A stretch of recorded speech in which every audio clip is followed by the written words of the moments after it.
O mayroon tayong dalawang saging na hinog na talaga dyan. Kaya pipisa-pisain ko lang yan. So akala nyo gagawa ko ng pancake, 'di ba? Well, tama po kayo. Ako din naman ay nagsasawa ng gumawa rin ng pancake. Paulit-ulit lang yung mga vlog ko. Pero yun yung magagawa ko. Ito yung request ng anak ko. So ayan, paulit-ulit lang talaga natin ginagawa yan. So masanay na ho kayo sa aking mga vlog na yung introduction, pagluluto, pag ganyan. Pero parang walang katapusan na gawaing bahay. Gusto ko na sana bumalik sa pagmumukbang. Pero itong katawan ko, hindi naman sa mga ayon. Dahil nga maliit lang yung pabawnan ko sa Bisaya, sa English, small and large intestine, at sa Tagalog, bituka. So siguro guys, tinanggap ko na lang talaga na hindi talaga para sa akin ang pagmumukbang. Kaya kontento na ako na nanonood ako ng mga mukbangers na nagmumukbang. So ayan, sumusuporta na lang ako sa kanila dahil una talaga, yun naman talaga ang gusto ko. So ito palang ginamit ko guys na paggawa ng pancake dahil nahirapan ako, nagpalit ako ng medyo malaking pan. Nabili ko yan sa Temu. Pero parang nandyan din yan sa Shopee eh.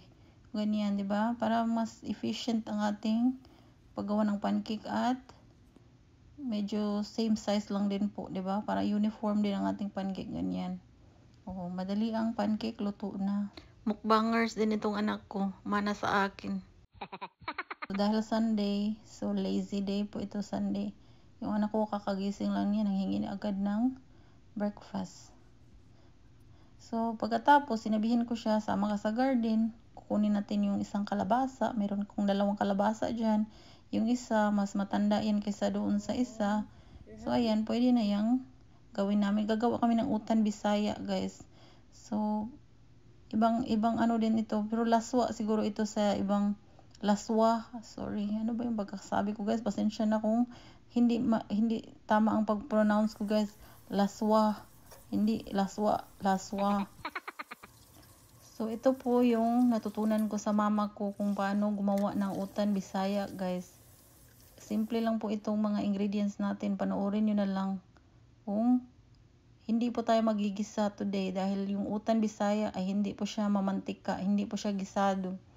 So ayan, iprito natin ang isda, kahit anong isda ay pwede. Tapos magsaing muna ako, baka pagalitan ako ng aking amo kapag luto na ang ulam at wala pang kanin. So siguraduhin nating pagluto ng ulam ay mayroon din tayong kanin. So ganyan po ang pagluto ng utan Bisaya. Magpakulo po tayo ng tubig. Pakuluan na natin ng tubig pero kasama yung mga kamatis, luya at sibuyas. Walang bawang po, guys. Sibuyas, kamatis lang at luya. Tapos nung mainit na siya, nilagay ko muna yung kalabasa dahil yun ang matagal pakuluan. Tapos pag yung kalabasa ay malambot na, ilalagay ko na yung mais at saka itong pritong isda, ganun. O diba, naluto ng kanin natin. Tapos may nag-order din sa akin ng lumpia na 1 dozen. Ay sinabay ko na dyan. Multitasking tayo eh, diba? Sabi ko sa inyo eh, itong mga babae, multitasking tayo. O ayan. Nirit ko pa yung negosyo ko sa pag-vlog.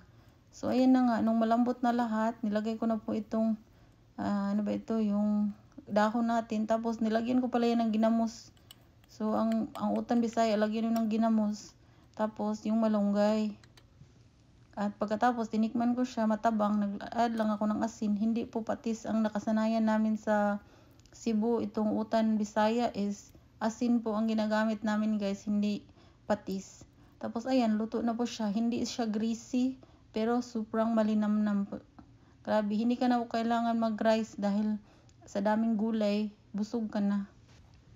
So madalas, guys, yan po ang ginagawa ko sa bahay. Yan ang niluluto ko para hindi ako matempt kumain ng rice. Binubusog ko yung sarili ko sa maraming gulay at sabaw.